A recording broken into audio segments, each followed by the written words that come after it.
तो क्या आपका भी एक या दो सब्जेक्ट का एग्जाम छूट गया है और आप सोच रहे हैं स्पेशल एग्जाम देना और स्पेशल एग्जाम देके एक या दो सब्जेक्ट को पास कर लेना, या फिर आप लोग ने पूरा सब्जेक्ट छोड़ दिया, पूरा एग्जाम ही छोड़ दिया है और स्पेशल एग्जाम देना चाहते हैं, तो कैसे कब क्या करना है, ये सारे प्रोसेस आज की इस वीडियो में मैं आप लोगों को बताने वाला हूँ। चाहे आप मैट्रिक के स्टूडेंट हैं या फिर इंटर के स्टूडेंट हैं, तो आप लोगों को ये वीडियो पूरा देखना होगा शुरू से लेके एंड तक। चाहे आपका एक सब्जेक्ट छूटा हो या दो या तीन, अगर तीन छूटा है तो आप लोगों के लिए अच्छी बात है, अगर तीन नहीं छूटा है, दो छूटा है या एक छूटा है, तो फिर यहाँ पे एक आप लोगों के लिए थोड़ा सा टेंशन वाली बात है, वो बता रहा हूं मैं। आप लोग पूरी वीडियो को ध्यान से समझना। देखो, अगर किसी बच्चे का एक या दो सब्जेक्ट का पेपर छूट जाता है, ठीक है, तो वो लोग जो है क्या करते थे, पहले जब स्पेशल एग्जाम नहीं हुआ करता था तब की बात बता रहा हूँ, तब क्या करते थे बच्चे, या तो कंपार्टमेंट का फॉर्म फिलअप करते थे या सप्लीमेंट्री का फॉर्म फिलअप करके या कंपार्टमेंटल का फॉर्म फिलअप करके अपना एग्जाम देते थे। तो ऐसे में क्या होता था, दो दो मार्कशीट आ जाता था। दो कैसे, एक तो वो वाला जो फरवरी में, जैसे कि इस बार फरवरी में एग्जाम दिए और एक सब्जेक्ट आपका छूट गया, तो जो सब्जेक्ट छूटा ना, तो उस सब्जेक्ट का मार्कशीट पे नाम तो रहेगा सब्जेक्ट का, लेकिन उसका नंबर नहीं रहेगा और उसके आगे एब्सेंट लिखा रहेगा, मतलब ए लिखा रहेगा, तो उससे एब्सेंट माना जाता है। ठीक है, अगर स्पेशल एग्जाम नहीं देते हैं उससे पहले का ये प्रोसेस है। तो आपने अगर कंपार्टमेंटल का एग्जाम दे दिया तो अब क्या होगा, अब कंपार्टमेंटल में आपने एक का दिया या दो सब्जेक्ट का एग्जाम दिया, ठीक है, आप मान लो कि दो सब्जेक्ट, एक सब्जेक्ट का ही एग्जाम दिए, तो एक तो मार्कशीट आपका वो आ गया पहले वाला जो 5 सब्जेक्ट में था, एक माइनस था, तो उसमें 4 सब्जेक्ट का आपके रिजल्ट है, ठीक है। और एक कंपार्टमेंटल का जब आप लोग एग्जाम दीजिएगा तो इसका भी मार्कशीट अलग से आएगा। तो यहाँ पे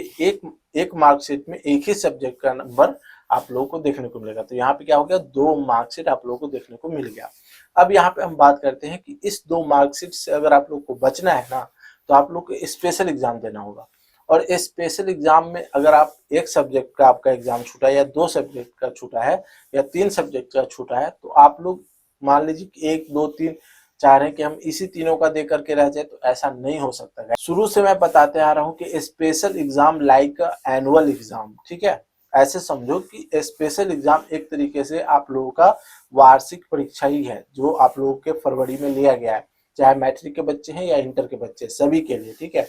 जो आप लोगों का जो फरवरी में एग्जाम हुआ है ना, annual exam, special exam just वही चीज है, सिर्फ नाम चेंज हो गया हुआ है, ठीक है ना। एनुअल एग्जाम ही आप कह लीजिए, एनुअल स्पेशल एग्जाम,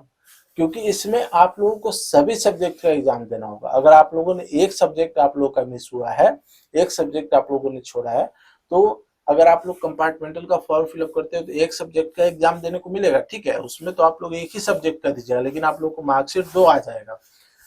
लेकिन अगर आप चाहते हैं कि मार्कशीट दो ना आवे, सिर्फ एक ही मार्कशीट में हमारा काम हो जाए, तो फिर आप लोगों को क्या करना है, कंपार्टमेंटल सॉरी आप लोगों का जो ये एनुअल एग्जाम हुआ है उसको आप लोग दे दिए हैं, ठीक है, उसके बाद फिर से आप लोग स्पेशल एग्जाम के लिए फॉर्म फिलअप कर लीजिए। अब ये फॉर्म फिलअप कब होगा वो मैं बताने वाला हूँ, कैसे क्या करना है सारी बातें हम बता देते हैं। आप लोग स्पेशल एग्जाम का फॉर्म फिलअप कर लीजिए, चाहे एक सब्जेक्ट का ही एग्जाम क्यों ना छूटा हो, क्योंकि अगर आप लोग ऐसा नहीं करते तो आपके पास दो मार्कशीट आ जाएगा और दोनों में आप लोग कंफ्यूजन हो जाएगा, इन फ्यूचर जाकर के आप लोग परेशान होइएगा, ठीक है। तो अब देखिए यहाँ पे करना क्या है, अगर एक सब्जेक्ट का एग्जाम छूटा है ना, तो एक सब्जेक्ट का आप लोग को फॉर्म फिलअप नहीं करना है, आप लोगों को फॉर्म फिलअप करना है स्पेशल एग्जाम का। स्पेशल एग्जाम का जैसे ही आप लोग फॉर्म फिलअप करेंगे तो उसमें आ जाएगा सभी जितने भी सब्जेक्ट हैं, आप लोगों के 5 सब्जेक्ट होंगे, एक एक्स्ट्रा लेके 6। तो अगर आप लोगों का 6 एग्जाम है, सॉरी 6 सब्जेक्ट है एक्स्ट्रा लेके, तो 6 सब्जेक्ट का एग्जाम आप लोगों को फिर से देना होगा। अगर 5 है तो 5 सब्जेक्ट का एग्जाम आप लोगों को फिर से देना होगा, ठीक है, स्पेशल एग्जाम में। अगर आप लोग चाह रहे हैं कि भैया हम एक या दो सब्जेक्ट का दे करके स्पेशल एग्जाम निकल लें, तो उसको स्पेशल एग्जाम नहीं बोलते, उसको कंपार्टमेंटल या सप्लीमेंट्री एग्जाम बोलते हैं, ठीक है। और उसमें आप लोगों को दो मार्कशीट आप लोग के पास आ जाएगा। और अगर आप लोग स्पेशल एग्जाम देते हैं तो इसमें सिर्फ और सिर्फ एक ही मार्कशीट आएगा, जो कि आप लोग के